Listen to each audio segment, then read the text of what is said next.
Shalom saudara dan saudari, bertemu kembali kita di dalam Rhapsody Reality TNI Malaysia.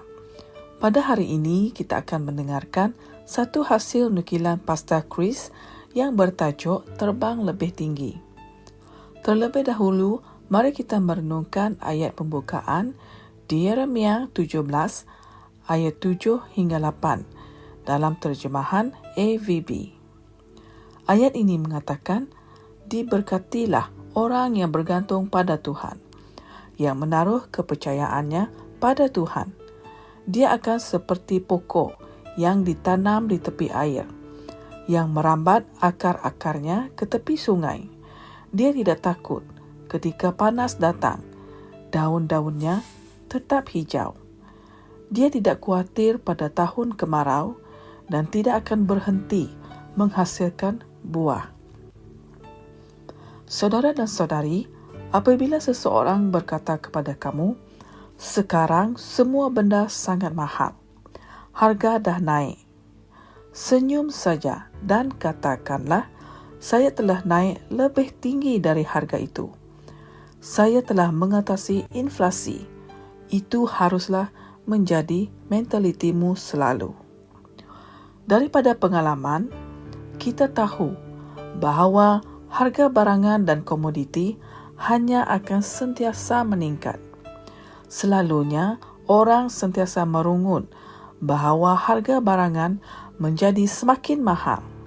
Jadi, jika ia berlaku sekali lagi, mengapa kamu perlu peduli? Jangan biarkan hal itu menyusahkan hatimu, kerana kamu adalah keturunan Abraham. Hidupmu adalah berbeza. Dalam Alkitab, saya mendapati bahawa para umat Tuhan sentiasa terbang tinggi dalam masa yang sukar.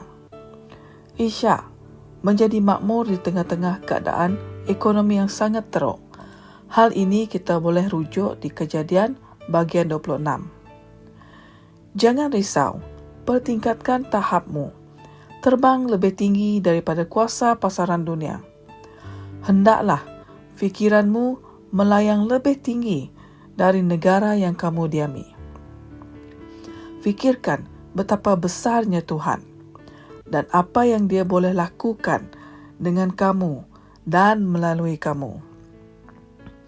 Kita bersinar dengan lebih terang dalam kegelapan. Apabila segala-galanya terang, bukan semua cahaya orang dapat diperhatikan. Tetapi apabila keadaan menjadi gelap, bahkan kelipan cahaya yang paling malap pun dapat dilihat. Setiap cahaya bersinar dalam kegelapan. Alkitab berkata dalam Yesaya bahagian 60 ayat 2, sebab lihatlah, kegelapan akan menutupi bumi dan awan gelap akan menutupi bangsa-bangsa. Namun Tuhan akan bangkit atasmu dan kemuliaannya akan dinyatakan atasmu. Sudah tiba masanya untuk kamu bersinar. Alkitab berkata dalam Roma 8 ayat 28, kita tahu sekarang bahawa Allah turut bekerja dalam segala sesuatu untuk mendatangkan kebaikan bagi mereka yang mengasihi Dia, iaitu bagi mereka yang terpanggil dengan rencana Allah. Saudara dan saudari, apabila inflasi melambung naik dan harga komoditi meningkat, jangan menangis atau mengeluh. Itu hanya akan mewujudkan peluang untuk kamu, kerana imanmu akan memberikan kamu duit yang kamu perlukan. Kemakmuranmu bukan berdasarkan apa yang syarikat kamu bayar kepada kamu, atau peluang yang tersedia ada di negara kamu. Kemakmuranmu adalah berdasarkan tentang siapa dirimu, waris Allah dan ahli waris bersama dengan Kristus. Baiklah saudara dan saudari, mari kita sama-sama mengucapkan doa ini.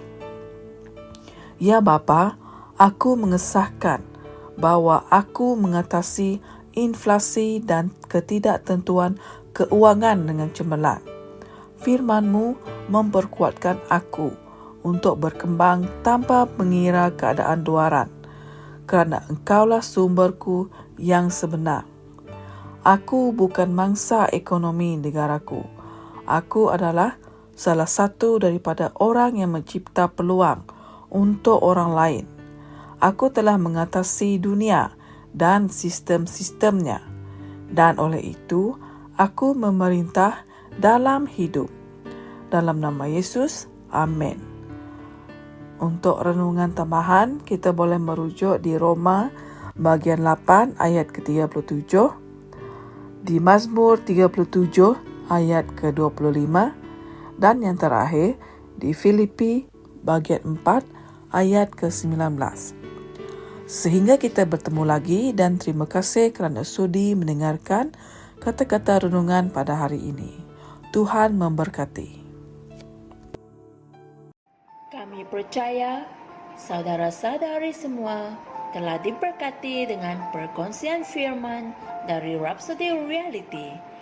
Bagi sesiapa yang ingin menjadikan Yesus Kristus sebagai Tuhan dalam kehidupanmu, kamu boleh mengucapkan doa ini bersama dengan saya. Ya Tuhan Allah, aku mempercayai Yesus Kristus, Anak Allah yang hidup dengan sepenuh hatiku. Aku percaya Dia telah mati untukku, dan Allah telah membangkitkan Dia dari kematian. Aku percaya Dia hidup hari ini. Aku mengaku dengan mulutku bahawa Yesus Kristus adalah Tuhan dalam hidupku mulai dari hari ini. Melalui Dia dan di dalam nama-Nya, aku mempunyai kehidupan yang kekal. Aku telah dilahirkan semula. Terima kasih Allah kerana menyelamatkan jiwaku. Aku sekarang adalah anak Allah. Haleluya. Tanya, sekarang kamu telah menjadi anak Allah. Untuk apa-apa sebarang pertanyaan atau untuk mendapatkan lebih banyak maklumat mengenai bagaimana untuk bertumbuh sebagai seorang Kristian, anda semua boleh hantar mesej di akaun Facebook kami atau email kami di tni.msia@gmail.com. Sekali lagi, tni.msia@gmail.com. Tuhan berkati anda semua.